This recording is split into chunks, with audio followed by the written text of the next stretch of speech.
Before we start our Mazda CX-9 video, I was told to take it out and get a nice wash job. So it'll be nice and clean for our video presentation, so that's what I'm doing now. So bear with us. We'll be starting the video real soon.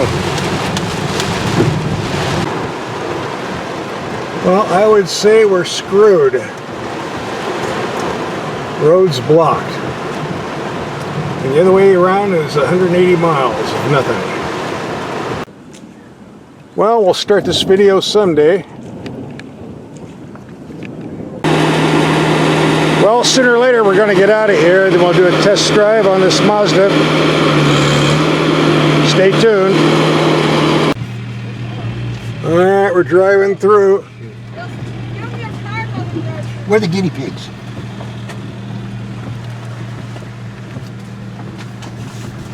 Oh, we did get stuck. Well, we got away from the rain and mud again, only to face this. We'll end this video yet, someday. Well, we thought we were in the clear, but a Toyota Corolla thought it could cross a wash with sand 2 feet deep. Don't worry, we'll get this video started someday. Well, we're rolling out another vehicle out of our garage, but I bet you already know what it is. We've only had this Mazda CX-9 for one day, and already it's had a rough life. Yesterday it almost got crushed by a 70-foot tree with us in it. Then when the tree fell down, there was a giant bee's nest in there. So some local farmer had to come take that nest away. Then we got trapped in an auto accident, backed up several miles, and then we almost got washed away by a flash flood. But aside from that, no problems. We got the vehicle washed up and ready to start this video. This is the top of the line flagship for Mazda. The CX-9 starts at $34,000 for the base model. This is the Signature Edition, which has everything on it. I mean everything. No extra charge for floor mats or lug nuts for the wheel or any of that nonsense. One price with shipping, and that is it. And there's the total fee. And at least for that, we're getting Japanese quality. If you're a Mazda fan, we also tested their MX-5 sports car. A little less room than the Mazda CX-9 SUV, but still more fun. We'll have a link for that video at the end of this video. Just click and watch. And we also tested one of the main competitors of the Mazda CX-9, the Kia Telluride. We'll have a link for that video at the end of this video as well. So you're getting 3 videos to watch. The first thing we want to do when we get a vehicle is check to see if there's a spare tire under there. Yes, it's under there, but you'll have to do a bit of digging to get it. By the way, the base CX-9 comes with 2 row seats. This has a 3rd row. I think you can actually fit a real person back there too. And the second thing we do is check the headlights. Let's stick these out in the dark and see what happens. Here we have the lights on the wall 100 feet away, low beam. Very bright. Go to high beam. Very bright. Here's what the rearview camera looks like in the dark.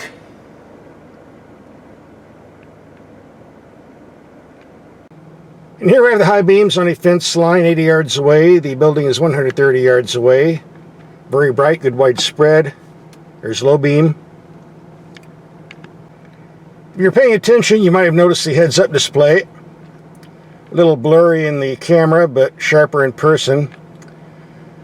The problem with this is you cannot turn it off. You can do so temporarily by getting on the info screen. As soon as you turn the car off and turn it back on, this pops right back up. The only way to disconnect it is do what I did with the last Mazda. Take a rag and stuff it down the hole. And I'm going to do that right now. There it's gone. It's ridiculous to have to stick a rag in a hole to disconnect something, but that's the only way you can do it. And I don't want to look at the heads-up display. I don't like them. If you don't like it, use a rag or a sock works too. Last time I did that with a Mazda heads-up display, I forgot to take my sock out before I turned the car in. That was 6 months ago. I guess the sock's still there. By the way, on the deluxe model that we have here, the headlights turn in the same direction with the steering wheel, which comes in handy when you're taking corners like so. Nice feature to have if you drive around mountain curves at night. Under the hood, we used to have an excellent 3.7 liter V6 that I really liked, putting out a nice 273 horsepower. That's long gone, replaced with this 2.5 liter turbo. You'll see 2 horsepower listings for it, 227 and 250. The former is what you get with regular fuel, and you want to boost it up to 250, use Super Premium. Claim fuel economy for the two-wheel drive version is 22 mpg city and 28 on the highway. If you get all-wheel drive like this has, it's 20 to 26 mpg. It's hooked to a 6-speed automatic transmission.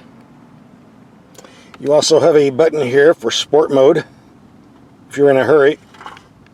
Before we take a look in the cabin, there's a couple little pointers you need to know. Number one, the top of the door sticks out to the side. And if you're in the dark and you're not careful, this can hit you right in the face. It'll only happen once. You'll learn your lesson the first time. Then there's the matter of the very low sloping roofline in the front. As a rule, I don't watch other YouTube video car reviews, but I did happen to watch the JD Power car review on this vehicle, where they told us how easy it is to get in and out of the vehicle, entry, exit, and that was a load of BS. I don't even think they test drove the car. Here's the deal, guys. I'm just about 5'10", and my head is not going to clear this without some difficulty. I have to stick my head in first before any part of my body goes in, then the rest of your body goes in. If you're 6 feet tall or larger, you might have a problem getting in and out of this thing. Not a deal killer once you learn how, but easy to get in and out of, that is absolutely not true. The sloped and low roof line is done for aerodynamics, so you don't fight the air, freeway speeds, and get better fuel economy, and many other car designs are going this route, so we just have to live with it. It's not a big deal, really, once you get a technique for getting in and out of the vehicle anyway. It's going to be a couple days to get in practice. Alright, now that I've managed to crawl my way into this cabin, let's take a look inside, and we get a very nice large glove box. Lots of room in there. The image on the camera screen, very high quality, excellent resolution. One of the best I've ever seen. We get a well-designed gauge cluster, very easy to read, big dials, big numbers, very little glare. For those in a hurry, if you don't want to use the sport mode, you can always use the manual paddle shifters. My favorite feature, the auto-dimming mirror, has a disconnect switch, so you can turn it off when you're driving in heavy city traffic. A switch that all auto-dimming mirrors should have, but don't. Thank you, Mazda, for getting it right. Alright, there are some features I don't like about the cabin, like these cheesy sun visors. They do not slide back and forth. Instead, you get this little pull-out tab, which is useless. On a hot, sunny day, especially in the morning and the evening, when the sun goes right through the side windows, this doesn't work very effectively. How much trouble would it have been just to give us a sliding sun visor? Probably would have taken less thought and engineering than using this little flap. Number two, the air conditioning controls are very simple to use. No problem with that. However, at the 2 top speeds, this is the noisiest air conditioner I've ever had. It's like having my head stuck in the funnel of a F-16 jet fighter engine. Wow. Also, the first day I had this, I had some problems getting cold air out of the unit, but that problem seems to have gone away. Must have been a fluke. And my biggest gripe is with the active driving display, also known as the heads-up display. We saw earlier when I did the headlight test. It's kind of hard to see in the daylight if you're using a cheap camera like I am, but here it is. Now, according to this, I can turn it off. And indeed, it is gone. But turn the ignition off on the car, then restart the vehicle, and it's right back up again. Yet according to the info screen, it's still turned off. even though it's not. And this seems to be a common trait on all the other Mazdas I've had with heads-up display or active driving display. You turn it off on the screen, and it pops up every time you start the car. I'm told the less expensive Mazda CX-9 models don't have active driving display. But if you do and want to get rid of it, there's two ways to do it. Number one, you can turn the brightness all the way down to -20. That gets rid of it in the daytime, but not at night. Or as I've shown you before, just stick a black cloth down in there and it goes away permanently. If you're one of the people who likes looking at the heads-up display, well, this won't be important to you. I just don't like the thing. I find it very distracting, and I don't want it on any vehicle I'm driving. But that's me, maybe not you. Alright, we spent enough time on show and tell. We're going out and do some driving. And this vehicle has been in the fleet for around 1,200 miles, averaging 20.4 mpg by various drivers. We'll be taking this out on the freeway later on tonight. See if we can bump these numbers up a bit. Mazda has some of the best power steering systems on the market, and we have it here. Great feedback, nice feel, quick enough. I think everybody will be pleased. I usually do the turning circle on sports cars, but let's do it on this SUV. See what type of body lean we get. Yeah, a bit of body lean. But this all-wheel drive is definitely gripping the pavement. As we do in all our videos, we're going to take some mild speed humps around 20 miles per hour, see how the suspension performs on impact. Here comes bump number one. Reasonably soft. Number two. These are large wheels and tires, so I'm not sure we hear some thumping. Here comes the nasty one. Yeah, felt that one. I forgot to mention earlier, these are large 20-inchers, so anytime you hit a pothole or bump, they're going to make a bit more noise than smaller 19 or 18-inchers. That's just the way it is. But they do look cool, don't they? Which I think was the whole point in going that route. For most of my driving, I've been using standard unleaded fuel. It works just fine. If you're going to pull a heavy load, premium does just a wee bit better, which is what I'm using right now.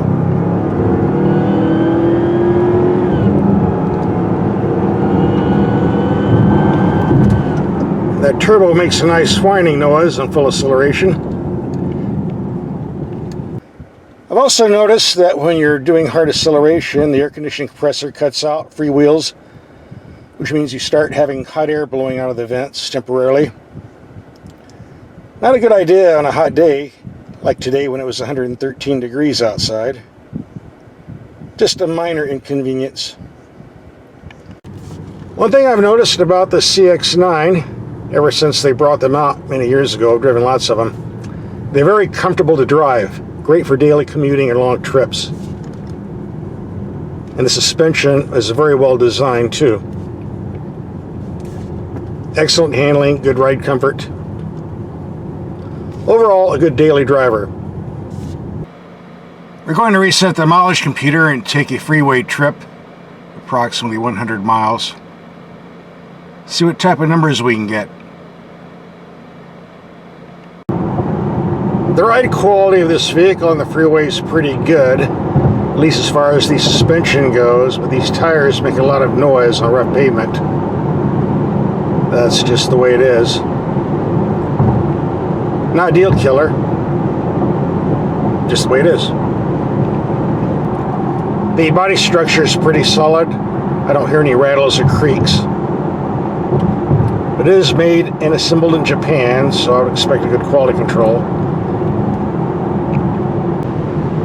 On the positive side, I've noticed that the wind noise is very low. This is a quiet vehicle at highway speeds. Of course, the cheap camera I'm using has a very sensitive microphone and picks up a lot of odd noises, so it might sound a little noisy on your end, but trust me, it's not. I just set up a Patreon account, so if some rich guy out there wants to send me some money, I'll buy a better camera. We're coming to the end of the line. I'll pull over and see what the fuel economy numbers say. Well, here you go, our 114.3 mile trip, 23.2 mpg. Not bad for an SUV of this size, although the fuel economy is much better than the V6 engine it replaced. Well, here's some historic scenery for you. And now we're going to take this off-road and get this vehicle dirty. If you know what this is, you win a prize. Enough pavement driving, it's time to take this out in the sticks and get it dirty.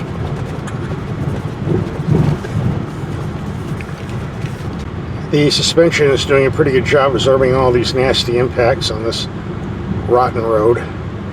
The body structure is pretty solid too. No rattles noted thus far. Well, so much for taking the road we were going on, because all the rain has caused about 4 feet of overgrowth that we can't even see the road. There's some serious drop-offs up the way, so gotta turn back. Sorry, no more off-roading video today. If you're going to take the CX-9 off-road, be advised you have a lot of overhang on this bumper. You take dips, you're going to scrape the bumper. So you have to use caution. This is really a car more than it is a truck. And here's another view of the camera system in the daylight. It does a pretty good job of catching all the trees on the side so I don't fall into a ditch. Yes, the quality of the camera in the daytime is far better than the nighttime, for sure. And now we have the fun to see if we can get stuck in the mud. What a way to end the video. You know, I forgot whether this vehicle has all-wheel drive or not. Do you remember? Yeah, it has it. You sure? Yeah. Well, if we get stuck, you're going to push, so it doesn't matter. What is that right there? That's a sport button. It's the ejector button, ejector seat, to knock you out of the vehicle. No, I'm not talking. Well, for those who wanted off-roading video, here you go. We're swimming in an ocean already. Guess I won't have to take this to the car wash tomorrow. Now we're really digging in the mud. If the road isn't up ahead, we're kind of have a real problem. Come on, road. All right. Made it. So what's my take on this Mazda after a week of driving? I'll admit the first day I wasn't too happy. I'm still mad because they dropped the V6. And the noisy air conditioner and the heads-up display, that bothered me too. But after a couple of days, I really started to like this vehicle, especially after the end of the week. This car has two main selling points. Number one, it's made in their Japanese factory, where they've always had excellent quality control. Number two, this is a very comfortable vehicle to drive, especially on long trips. I racked up over 475 miles in one day alone, and definitely would have gone another 475 miles if I had somewhere else to go. Very nice cruiser. And while the price tag of the signature model isn't cheap, it's comparably priced to the competition. So if you're a fan of Mazda SUVs and need lots of room, this might be for you. Here's some videos of other Mazda vehicles we've had. Just click and watch.